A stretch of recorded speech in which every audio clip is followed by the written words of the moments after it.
Bu Ratna, saya makasih banget loh Bu, saya udah dikasih tumpangan saya ke Jakarta sambil mau nanya-nanya juga. Iya, silakan. Ya Bu Ratna, tadi kan kita udah ngobrol-ngobrol nih tentang sekolah karakter, gimana Ibu ngajar di sana. Tadi saya juga udah sempat ngikutin. Nah tapi kan ini pembangunan sekolah karakter ini kan juga ada peran dari Pak Sofyan Djalil nih Bu. Nah saya penasaran nih, awalnya dulu Ibu dan Pak Sofyan ini bertemu tuh gimana sih Bu? Karena kayaknya sampai sekarang tuh masih terlihat mesra banget. Oh, no. Kok tahu? Jadi ya dulu ketemunya sih sama-sama masih mahasiswa ya, saya di IPB, dulu suami di UI. Nah waktu itu ada pertemuan mahasiswa, kemudian ya dia naksir duluan sih. Terus ya akhirnya ya salam-salam, akhirnya kenalan.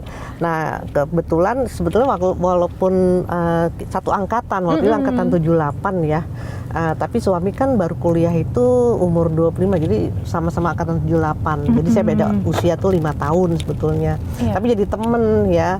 Nah kemudian ya udah, jadi apa namanya, singkat cerita, kami menikah tahun 82, terus kemudian saya karena dosen di IPB, kan waktu itu ada kesempatan untuk sekolah di Amerika, ya jadi saya apa namanya berangkat duluan nih 1 tahun ke Amerika, terus kemudian suami nyusul tahun berikutnya. Disitulah suami itu terdorong sekali ingin TOEFL-nya harus bagus dan GRE ya. Jadi selama setahun saya di sana dia belajar bahasa Inggris, TOEFL, dan alhamdulillah jadi keterima sama-sama di Tufts University ya.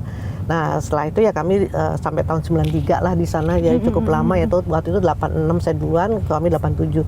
Nah pulang dari sana ya, terus kemudian ya saya kan jadi dosen, terus kemudian ya itu tahun 2000 kan merasa apa yang bisa dilakukan ya untuk mengubah negeri ini. Terus kata suami saya, udahlah kamu kalau gitu udah kerja untuk ini aja lah, untuk masyarakat ya, kamu gak usah cari duit, gak usah mikirin duit, biar saya yang cari duit, katanya gitu. Nah udah ada perjanjian dari awal.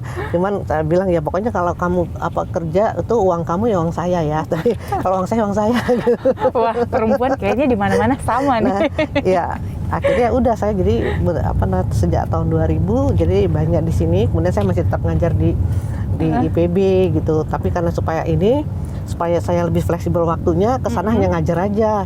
Nah, akhirnya udah deh, saya nggak usah ngambil gaji juga di sana, kan udah ada suami yang nyokong supaya saya lebih fleksibel. Jadi saya datang ke sana hanya ngajar gitu ya. Ngajar, terus kemudian ujian. Nah, baru tahun berapa yang harus ada ya pakai tangan ini nih, fingerprint ya, itu wah ini ada temuan nih katanya Mbak Ratna, katanya teman-teman Mbak Ratna nih kan ke IPB-nya sebentar, ya udah saya mundurkan diri aja, jadi saya pensiun dini dari IPB. Jadi lebih banyak di yayasan di Indonesia Charity Foundation ya, itu kami ya itu akhirnya disupport oleh suami ya. Jadi dulu awal-awal tahun 2000 pokoknya nggak usah nyari-nyari dana dulu, nggak usah cari sumbangan, jangan seperti yayasan-yayasan nyari-nyari sumbangan. Bikin sebuah model dulu, bikin sebuah sekolah model. Nah jadi tahun 2000 sampai 2003 itu dana dari suami ya, untuk gaji staff. Nah ada sekolah modelnya itu ada 4 sekolah waktu itu, sekolah karakter di Kalbakal nih, kemudian sekolah Semai Budi Bangsa di kelas bawah, dulu belum ada PAUD, segala program PAUD dulu. Jadi jadi bikinlah sekolah Semai Benih Bangsa di Aceh. Nah tahun 2003 tuh sudah ada sponsor dari Exxon Mobil membuka sekolah 115 sekolah di sana. Nah dari situlah berkembang gitu ya. Jadi emang kebetulan ya suami saya ya masuk kabinet, yaitu banyak network ya, terus kemudian melihat model ini, sekolah ini, jadi juga banyak diadopsi untuk CSR-nya gitu ya, kerjasama. Jadi alhamdulillah ya saya pikir kata suami saya jadi menteri sebetulnya bukan saya untuk, tapi untuk yayasan ini katanya ya, supaya networknya banyak, dan yayasan ini diaudit dari sejak awal, jadi sepeser pun bisa dipertanggungjawabkan. Nah udah 7 tahun terakhir oleh Pricewaterhouse PwC yang mengaudit, dan alhamdulillah semua terus WTP ya. Jadi ya ini ya dia peran suami. Jadi kalau dari cerita Bu Ratna nih berarti memang udah visi misi dari awal pacaran bahkan sampai sekarang emang udah klop dan sama ya dengan Pak Sopyan. Tapi karakter Pak Sopyan itu apa sih yang bikin Bu Ratna akhirnya oke, saya jatuh hati dengan pria ini gitu? Dulu dari sama mahasiswa dia tuh ya kan namanya juga mahasiswa yang dari kampung Aceh gitu ya, dan orang tuanya sangat sederhana. Memang dari segi ekonomi memang miskin banget gitu ya. Apalagi dulu masih pegawai negeri, dan pegawai negeri juga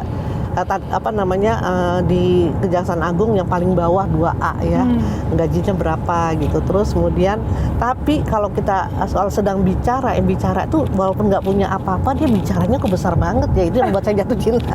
Jadi bicara itu ingin mengubah negeri ini, pokoknya yang lucunya dia masih misal makan nih di IPB ya kan, terus kemudian di warung Padang, terus dia dia kayak gelisah, dia akhirnya terus diliatin dompetnya, saya uangnya untuk bisa ongkos saja, jadi nggak bisa bayar makan gitu. Udah saya bayarin gitu ya.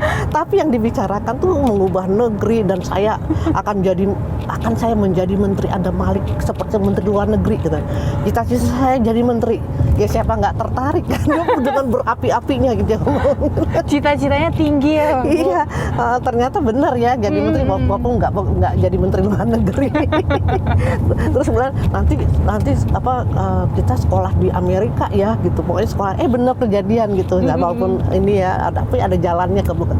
Jadi saya berpikir memang perlu ada mimpi-mimpi juga gitu yang diinikan dengan tapi karena dia kan emosinya kan positif ya, semangatnya tinggi. Nah itu yang membuat mungkin bisa terjadi, dan memang kepeduliannya kepada bulian sosial ya itu dari sejak kami pacaran tuh memang betul-betul sudah terlihat lah gitu. Jadi sepertinya bukan omong besar tapi cita-cita besar ya, cita-cita Bu. besar Energi positifnya Pak Sopyan akhirnya menular ke Bu Ratna, jadi akhirnya sekarang membuka sekolah yang berkarakter juga. Nah kan sekarang kalau ada orang yang bilang siapapun presidennya yang penting menterinya Pak Sopyan Djalil. Nah ini Bu Ratna sebagai istri seorang menteri yang dari setiap presiden ke presiden itu bagaimana sih Bu rasanya? Gimana ya, kalau bagi kami itu bukan soal ini justru sebagai amanah ya yang bukan dibanggakan. Makanya kami setiap dilantik jadi menteri nggak pernah tuh ada pesta-pesta atau selamat-selamat, kata suami saya ngapain gitu, berarti kita seneng ya, ini amanah, ini katanya ini harus kita jalankan dengan baik gitu, jadi biasa aja lah gitu ya. Dia kadang-kadang suka bercanda juga, misalnya kemana misalnya di istana pada kasih hormat, terus suami saya bilang jangan serius ya, ini dia tuh karena mobilnya RI gitu ya berapa, kalau nggak jadi RI lagi nggak akan digituin katanya gitu ya, jadi nggak dianggap serius lah, bercanda-bercanda aja gitu. Bercanda-bercanda. Nah, kan kalau tadi Ibu menceritakan gimana energi-energi positifnya Pak Sopyan dalam menjalankan tugasnya. Tapi kan namanya manusia pasti ada energi-energi negatif. Mungkin pada saat bekerja Pak Sopyan menghadapi kesulitan gitu. Nah, ini bagaimana? Sering cerita nggak sih ke Bu Ratna dan bagaimana cara mengatur emosi itu? Nah, ini mungkin ya, ini jadi saya semakin yakin ya pentingnya pengalaman masa kecil ya. Jadi itu betul-betul fondasi ya untuk membentuk kepribadian seseorang. Dan kalau saya melihat ya, nah suami saya itu dibesarkan oleh orang tua yang mungkin ya memang orang tua miskin, nggak berpendidikan ya, bahkan ibunya itu kan banyak buta huruf ini ya, huruf Latin, tapi ngaji itu pindah jadi guru ngaji. Tapi nggak pernah sama sekali ngebentak suami saya, nggak pernah marah ya. Nah ayahnya pun demikian gitu. Jadi dia lagi anak paling kecil ya, jadi penuh dengan kasih sayang, nggak pernah dibentak apalagi dipukulin ya. Terus kemudian masa kecilnya sekolah juga sekolah kampung yang bahagia banget gitu.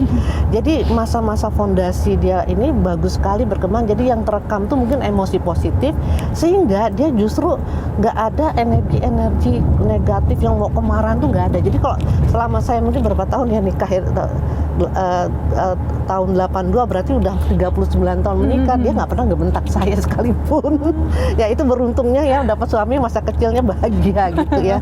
Nah jadi kalau dia lagi kesel atau apa ya paling ya ini dia apa ya, diem. Nah dia kalau dia marah dia, tapi udah gitu baik lagi gitu ya. Terus sebenarnya kalau ada masalah-masalah di kantor dia cerita, tapi nggak ada energi negatifnya lah gitu.